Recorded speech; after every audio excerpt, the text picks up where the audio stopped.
கிறிஸ்துவுக்குள் பிரியமுள்ள சகோதர சகோதரிகளே, பலன் தரும் தேவன் எபிசோட் 1908க்காய் கர்த்தரை துதிக்கிறேன், மகிமைப்படுத்துகிறேன். இந்த நாளிலும் எரேமியா 17ஆம் அதிகாரம் 14வது வசனத்தை நான் உங்களுக்காக வாசிக்கின்றேன். கர்த்தாவே, என்னை குணமாக்கும், அப்பொழுது குணமாவேன். என்னை ரட்சியும், அப்பொழுது ரட்சிக்கப்படுவேன். தேவரீரே என் துதி.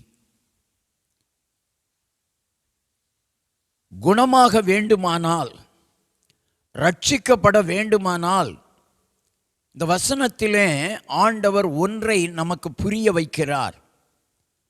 துதிக்க வேண்டும். கஷ்டம்தான். வியாதிப்பட்ட வேளையில், நோய்வாய்ப்பட்ட வேளையில், ரட்சிக்கப்படாத நேரத்தில் துதிப்பது நமக்கு கஷ்டம்தான். ஆனால் நீங்கள் துதித்து பாருங்கள், தேவன் சுகம் தருவார்.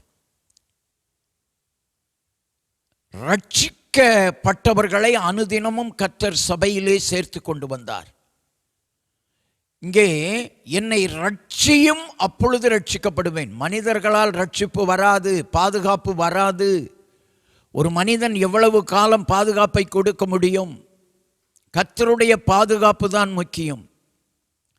கர்த்தாவே என்னை ரட்சியும், அப்பொழுது ரட்சிக்கப்படுவேன். குணமாக்கும், குணமாவேன். அப்ப இந்த ரெண்டு காரியங்கள் நடப்பதற்கு கர்த்தரை துதிக்க வேண்டும், கர்த்தரிடத்தில் ஜெபிக்க வேண்டும், துதித்து ஜெபிக்க வேண்டும். பவுலும் சீலாவும் கர்த்தரை துதித்தார்கள், ஜெபித்தார்கள், விடுதலை கிடைத்தது. நேரம் முக்கியமல்ல, இடம் முக்கியமல்ல, உங்களோடு இருக்கிறவரும் முக்கியமல்ல. நீங்கள் துதித்து கொண்டிருங்கள், ஜெபித்து கொண்டிருங்கள், உங்களுக்கு சுகம் உண்டாகும். கர்த்தரை நோக்கி பாருங்கள், சுகம் உண்டாகும். கண்களை மூடி ஜெபிக்கலாம். எங்களை நேசிக்கிற நல்ல தகப்பனே, இன்றைக்கு பலவீனப்பட்டவர்களுக்காக ஜெபிக்கிறோம். நோய்வாய்ப்பட்டவர்களுக்காக ஜெபிக்கிறேன். பாதுகாப்பில்லாமல் வாழ்ந்து வருகிறவர்களுக்காக ஜெபிக்கிறோம். கர்த்தரை நோக்கி பாருங்கள். கர்த்தாவே என்னை குணமாக்கும் என்று ஜெபியுங்கள். கர்த்தாவே என்னை சுகமாக்கும் என்று ஜெபியுங்கள். கர்த்தரை துதியுங்கள், கர்த்தரை துதியுங்கள். கர்த்தர் நல்லவர். வாய் திறந்து கர்த்தரை துதிக்க வேண்டும். வாய் திறந்து கர்த்தரை துதிக்க வேண்டும். கர்த்தரிடத்தில் இருந்து தான் ஆசீர்வாதத்தை பெற முடியும், மனிதர்களிடத்தில் இருந்து பெற முடியாது. நன்றாக கவனித்துக் கொள்ளுங்கள்.